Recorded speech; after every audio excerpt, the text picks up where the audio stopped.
Cuánta razón tenía David. Cuando contemplo tus cielos, obra de tus dedos, la luna, las estrellas, me pregunto, ¿qué es el hombre? ¿Qué es el ser humano para que lo tomes en cuenta? En esta presentación se abordarán dos temáticas importantes: la postura mecanicista y la vitalista, y también la evolución y el creacionismo. Para entender estos conceptos, tenemos que tomar en cuenta que estos temas tienen alcances filosóficos, por ende, ontológicos, axiológicos y epistemológicos. Tenemos que ver esta temática dentro del gran conflicto. Sí, también influye aquí. Para eso nos vamos a remontar al siglo XVII con esta filosofía llamada mecanicista. En cierta ocasión, René Descartes dijo: todos los organismos no son más que máquinas. La filosofía mecanicista debemos de tomar en cuenta y recordar que, de acuerdo a la evolución de la historia, los conceptos de ciencia estaban cambiando. Recordamos que también habían dos posturas que estaban en pugna y siguen hasta la fecha, que es la concepción de ciencia según Aristóteles y la concepción de ciencia galileana. Para este entonces ya se estaba dando lo que se le conoce como la nueva ciencia o la revolución científica. Entonces, los filósofos mecanicistas, dentro de ellos podemos encontrar a René Descartes, podemos encontrar también a Isaac Newton, también a Galileo Galilei y desde luego a Leonardo da Vinci. Ellos hacían mención que, simple y sencillo, para entender las cuestiones humanas, naturales, tenía que reducirse toda esa existencia a cosas simples para poder entender el orden de las cosas. Eso mencionaban que debían darle sentido y poder descifrar las regularidades de los fenómenos y establecer las leyes que regían su funcionamiento, las cuales podían ser representadas a partir del lenguaje matemático.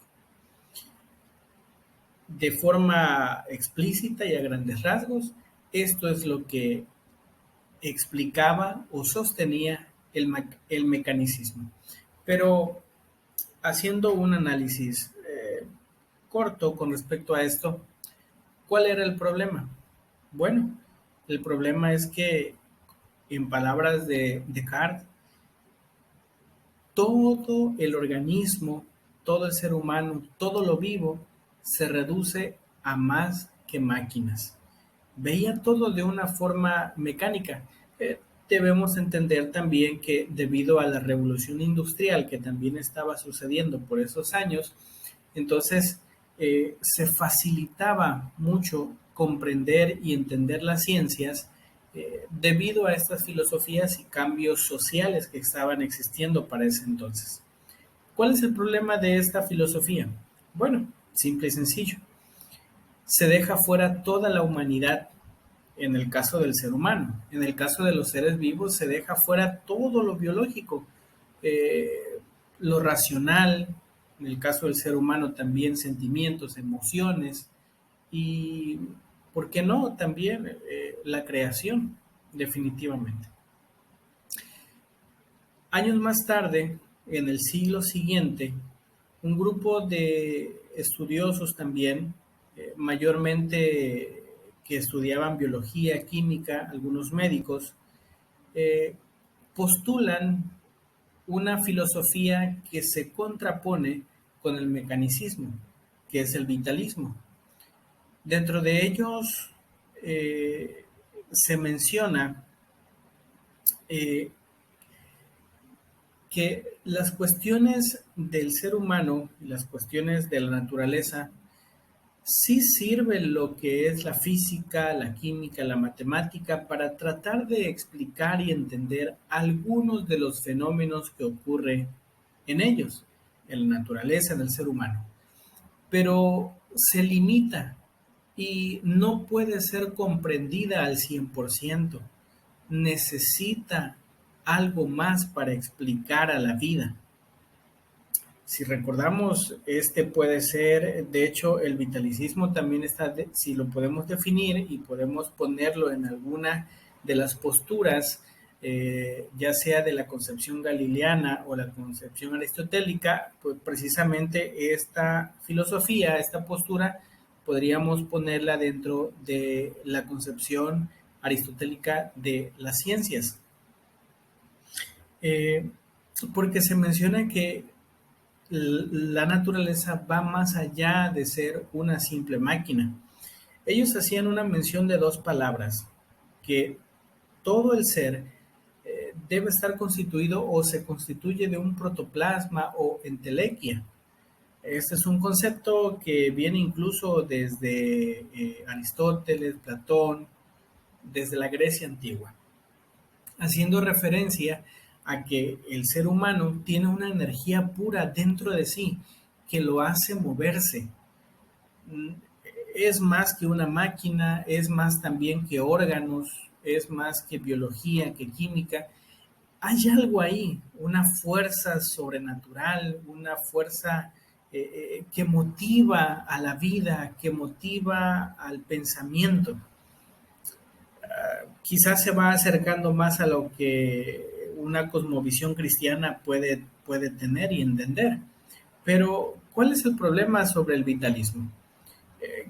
Estriba también en eso. Esa fuerza sobrenatural no tiene un nombre. Simple y sencillo, para algunas personas es el ser, es el universo, es la energía positiva, es el chakra, es cualquier energía que pueda tratar de explicar la razón del ser humano e incluso de la naturaleza. Entonces aquí también nos encontramos con una problemática. ¿Dónde está Dios entonces en esta creación? Cualquiera de las dos posturas ya vistas dejan fuera la respuesta. Avanzamos en la historia y para 1859 hay un golpe también muy fuerte con respecto a la filosofía y la cosmovisión cristiana. Reitero, este tema lo debemos también entender bajo la concepción de que estamos en un gran conflicto. Sabemos de que Dios es nuestro creador, pero asimismo el enemigo en cualquier momento y utiliza cualquier tema para tratar de quebrar, ir en contra de nuestros principios. Entonces, para el año que mencioné, 1859, Charles Darwin postula una filosofía derivada a unos viajes que él realizó a las Galápagos, donde hace mención de la teoría de la selección natural. Dentro de una de sus filosofías, él menciona que la supremacía no es del más fuerte, sino es del que se adapta. Las especies cambian a lo largo del tiempo, dan origen a nuevas especies y comparten un ancestro común. De hecho, un dato curioso, fíjense que para el 2009, la Sociedad Europea, haciendo una encuesta rápida, resulta que el 51% de las personas de Europa rechazan la filosofía de las especies de Darwin. Y hacen mención de que tiene que haber algo más. No es posible que todo lo que nosotros conocemos, las imágenes que vimos al inicio de esta presentación, tiene que haber algo más. No es obra de la casualidad, no es algo que haya surgido del caos. Entonces, esto nos lleva a la siguiente postura. William Paley en 1859 introduce este concepto, el diseño inteligente. ¿Qué es el diseño inteligente?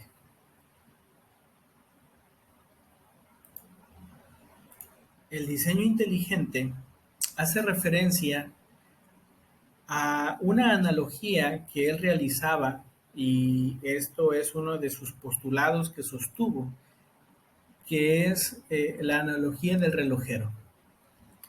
Él hacía referencia a que un reloj de bolsillo, al abrirlo, tiene tantos engranes, tanto que hay dentro, que es ilógico pensar de que del caos de la nada haya nacido este reloj. Definitivamente, alguien debió hacerlo. Este es un diseño inteligente. Hay un creador, hay un diseñador. Alguien puso ahí esos engranes, alguien puso ahí cada resorte. Entonces, esto es lo que postula este pensamiento. Para la filosofía de la educación adventista, esto es aceptado. Nosotros, los adventistas del séptimo día, somos creacionistas. Creemos en Dios, creemos que hay un diseño, creemos que hay algo más allá del caos. Creemos que Dios está al control de todo y Él nos ha hecho. Quiero hacer referencia a una ponencia que se realizó en la Universidad de Montemorelos en 2018. El doctor Paul Nelson, hablando acerca del diseño inteligente, hacía referencia a un robot que su hermano había creado con un diseño de una cucaracha. Entonces, al final de su ponencia, para contrastar, presentó esta imagen y quiero explicarla. Él mencionaba que para los creacionistas y para los evolucionistas, una cucaracha ordinaria tiene esas características. Nunca se descompone, y una cucaracha robot siempre se descompone.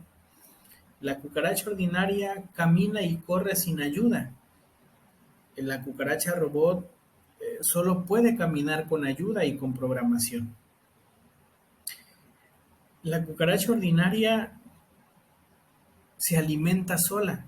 De hecho, él hacía un chiste ahí que a las obras que hay en la casa, pero el robot definitivamente no, tiene que ser alimentado con grasa, líquidos lubricantes, etcétera. La cucaracha ordinaria se reproduce de forma natural, pero la cucaracha robot definitivamente no. Entonces, para el mundo científico, está la pregunta: ¿la cucaracha robot es diseño de alguien? Definitivamente, concluye el doctor Nelson. Pero para el mundo científico, ¿la cucaracha ordinaria está diseñada por alguien? Y el mundo científico responde con un rotundo no. Y entonces aquí viene lo interesante de esta comparación. ¿Cómo es posible que un organismo que no se descompone, que camina y corre, que se reproduce, haya salido del caos de la evolución, pero un robot que necesita todo esto que ya se mencionó, sí se acepta que fue hecho por alguien. Definitivamente, nuestro Dios es maravilloso. Concluyo con 4 gemas, 3 del espíritu de profecía y 1 de la Biblia. La ciencia descubre siempre nuevas maravillas, pero en su investigación no obtiene nada que, correctamente comprendido, discrepe con la revelación divina. No hay. Muchos científicos toman a la Biblia como que contradice a la ciencia, pero no. El espíritu de profecía menciona que la ciencia, la naturaleza y la palabra escrita, es decir, la palabra de Dios, se alumbran una a la otra, van juntas. No hay diferencia entre la ciencia y la palabra de Dios. De hecho, la ciencia explica a la palabra y la palabra explica a la ciencia.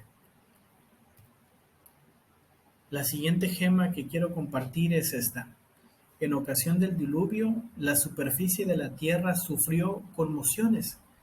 Ocurrieron cambios notables y en la nueva formación de la corteza terrestre se conservaron muchas pruebas de la vida preexistente, haciendo alusión de los fósiles. Los grandes bosques sepultados en la tierra cuando ocurrió el diluvio, convertidos después en carbón, forman los extensos yacimientos carboníferos y suministran petróleo, sustancias necesarias para nuestra comodidad y conveniencia. Estas cosas, al ser descubiertas, son otros tantos testigos mudos de la veracidad de la palabra de Dios. Entonces la sierva del Señor hace una pregunta para nosotros sus lectores. A ver, entonces, ¿consentiremos nosotros por el privilegio de rastrear nuestra ascendencia a través de gérmenes, moluscos y monos? En desechar esa declaración de la Santa Escritura tan grandiosa en su sencillez, y creó Dios al hombre a su imagen. A imagen de Dios lo creó. El Ned Eugenio nos dice, a ver, vamos a desechar eso que dice la Escritura, que definitivamente con esa frase ya nos explica cuál es el origen de todo. Dios. ¿Desecharemos eso? ¿Desecharemos el informe genealógico más magnífico que cualquiera que haya sido atesorado en las puertas de los reyes? Hijo de Adán, Hijo de Dios, definitivamente.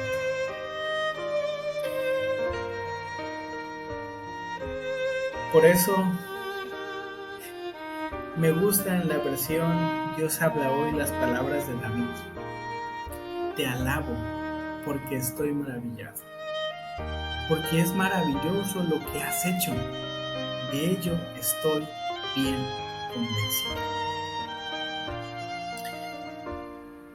Los ataques a nuestra fe, la filosofía de la evolución y otras filosofías hermanas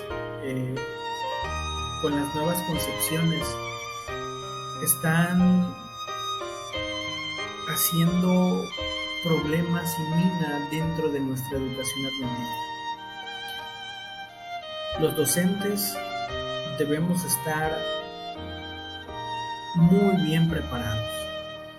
Definitivamente tenemos que entender todas las filosofías que existen en el mundo, no para practicarlas, sino para localizar cuándo viene una filosofía humanista dentro de un libro de texto, cuándo viene una filosofía pragmática, cuándo viene una filosofía nihilista dentro de tanta actualización que hay. Si desconocemos, estaremos practicando cualquier filosofía del mundo dentro de nuestras escuelas.